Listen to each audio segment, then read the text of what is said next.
Dada la función f de x igual al logaritmo neperiano de x al cuadrado menos 4, nos piden que estudiemos el crecimiento y decrecimiento y determinemos los extremos relativos de dicha función. Para ello, lo primero que vamos a hacer es determinar el dominio de f. Y observemos que no nos lo dan. Cuando no nos dan el dominio de una función real de variable real, es el máximo subconjunto de R donde su expresión tiene sentido. ¿Y cuándo un logaritmo neperiano tiene sentido? Cuando lo de dentro del logaritmo neperiano es mayor que 0. Porque logaritmo neperiano de 0 no existe, de un número negativo tampoco. Luego, para determinar el dominio de f, hay que determinar el signo de x al cuadrado menos 4. Entonces, determinemos el signo de x al cuadrado menos 4. Y para ello, igualamos a 0. Esto es un polinomio.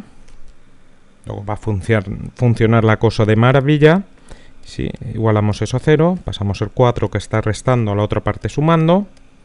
Luego x sería más menos raíz de 4, que es más menos 2. Y ahora, tanto el más 2 como el menos 2 lo representamos en una recta real, pero ¿qué ocurre? Que más 2 y menos 2 anula x al cuadrado menos 4, por lo tanto van a ser puntos que no están en el dominio, porque el logaritmo neperiano de sustituir esos valores de 0 no existe. Por lo tanto, esos puntos, menos 2, que está más a la izquierda, 2, que está más hacia la derecha,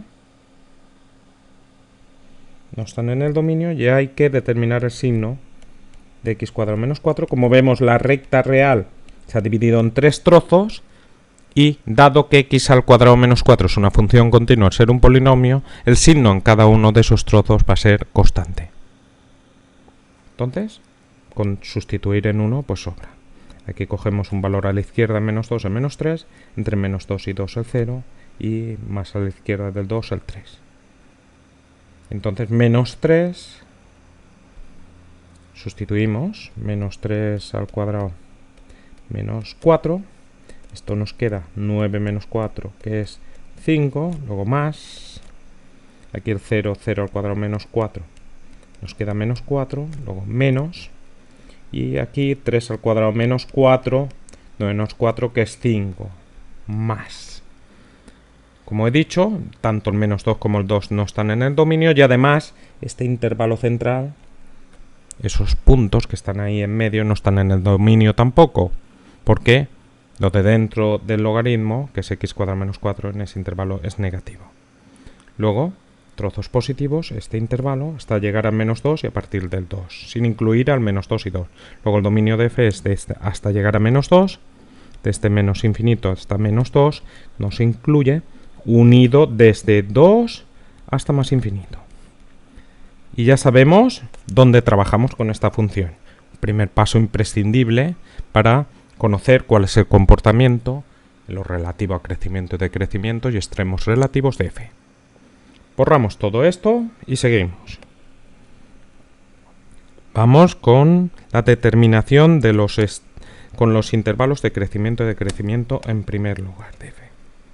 Bueno, un logaritmo neperiano es una función que es continua. Es una función que es continua y la continuidad, como sabemos, solo se habla en el logaritmo, en el dominio.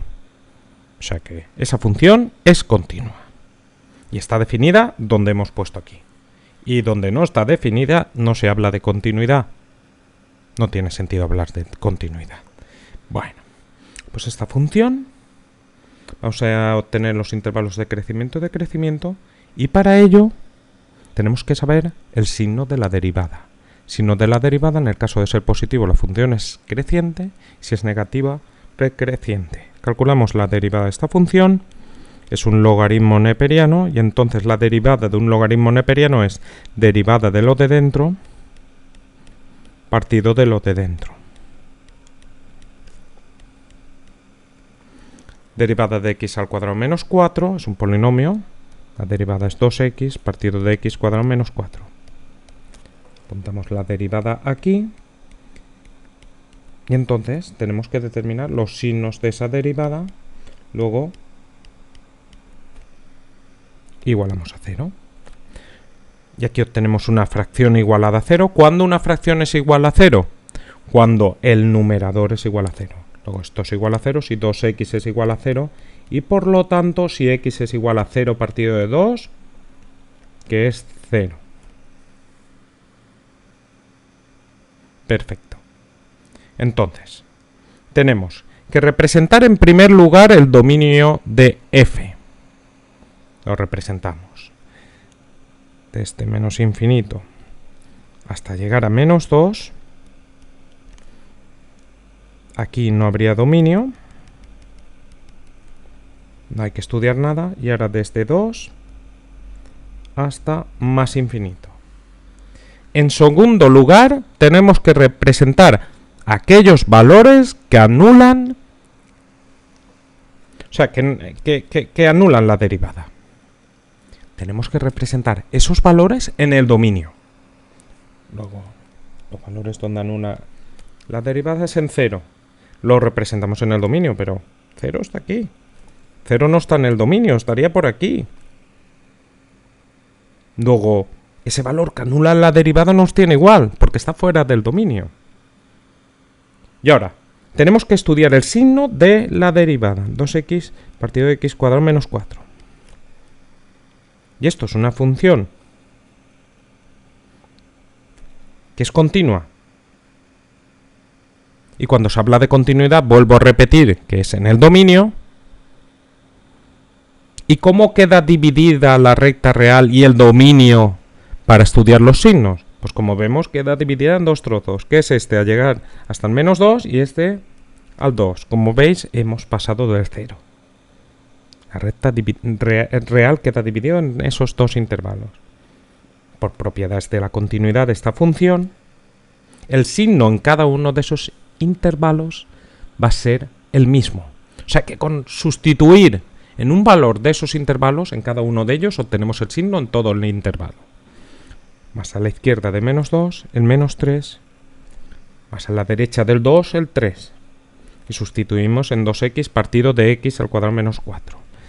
El menos 3, 2 por menos 3 partido de menos 3 al cuadrado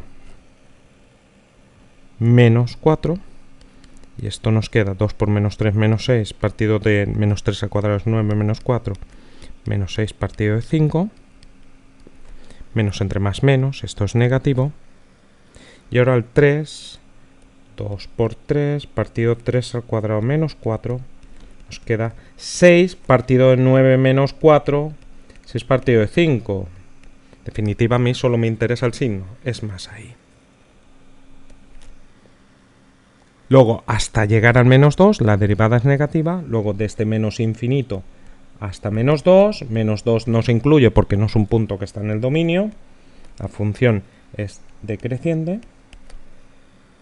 Y desde 2 hasta más infinito, el 2 no se incluye porque no pertenece al dominio, es creciente.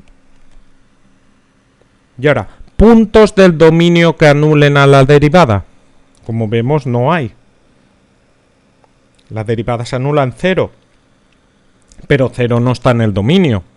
No hay puntos del dominio que anulen a la derivada y por lo tanto no hay extremos candidatos a extremos. Y por lo tanto no hay extremos. Luego, no hay extremos. Y los intervalos de crecimiento, desde menos infinito hasta menos 2, ambos abiertos decreciente, desde 2 hasta más infinito, ambos extremos abiertos, creciente. Y ya hemos acabado con el estudio del crecimiento y el cálculo de los extremos relativos de la función f.